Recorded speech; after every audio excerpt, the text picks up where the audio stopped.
Please, another round of applause for our host, Governor of Kaduna State, Nasir El-Rufai. Thank you very much, sir. On a lighter note, I noticed that when he said that the Vice President has been here for the 5th time, a certain governor, I will not divulge who, noted to the Vice President he's been there 0 times.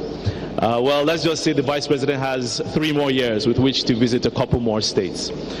Thank you very much. And at this time, we will take the Chairman's opening remarks. Please welcome His Excellency, Professor Yemi Osinbajo, SAN, GCON, Vice President, the Federal Republic of Nigeria. I have never met a much more stingy crowd when it comes to applause. Please, a round of applause for our Vice President.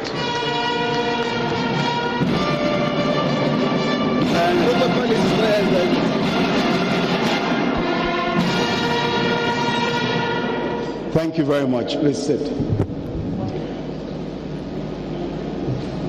Your Excellencies, the governors here present, and in particular, my governor, the chairman of the Governors Forum, the Progressive Governors Forum, and of course, my host, also our host today, His Excellency, the Governor of Kaduna State, Malam Nasir El-Rufai.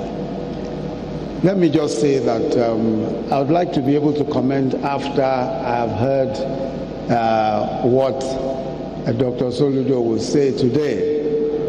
But for now, I'm just looking forward to hearing from him and seeing in what ways we can improve the knowledge and some of the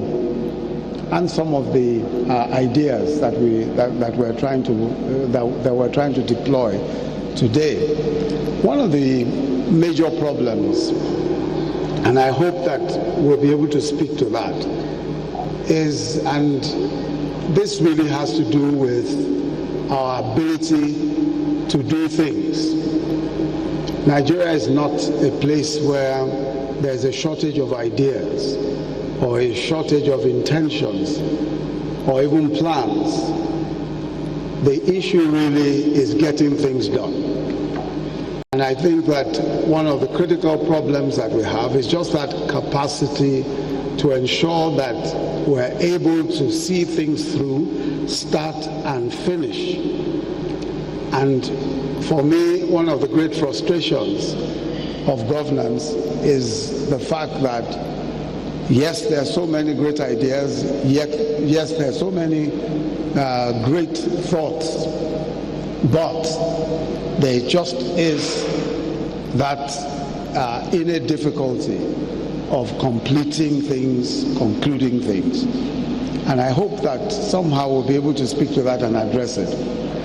The challenges that the states of Nigeria face today, as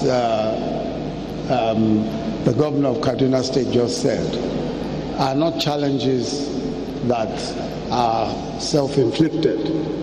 A lot of them are historical, they are legacy challenges. But then we're required to come to the table with fresh ideas, with innovation to solve some of these problems. Many of the problems, of course, may not even be problems that we can resolve within a few months or even years. But we are called upon at this time in history to make a difference. And I believe that the times call for creativity, the times call for innovation, but more importantly, the times call for depending on each other, looking to each other for solutions. We cannot operate in silos. We must be able to look to each other for solutions. And I think the solutions lie everywhere. What is going on in several of our states, in several different states, maybe maybe just in narrow confines, would make a difference in some other state if we pay attention to it. But I believe very strongly that we have what it takes to make a real difference. As I said, in Kano a few minutes ago, not so long ago, we have the capacity in this country to make a great nation. I do not believe that there is any country, especially on the African continent, that has the resources, men and materials as we have. But a lot will depend on us. And when I say us, I'm referring to public servants. Whether we're elected or appointed, we are the ones that can make a difference in this country. If we as public servants see ourselves as being responsible for transforming our societies, if we see ourselves as being the hope of our country, of this country, then perhaps a change is really possible. But without us, frankly, without us taking responsibility, very little can happen. And I hope that we'll be able to make that change. We have the next few years to transform this country. And I'm sure that seated here are the people who will make that difference. Thank you very much.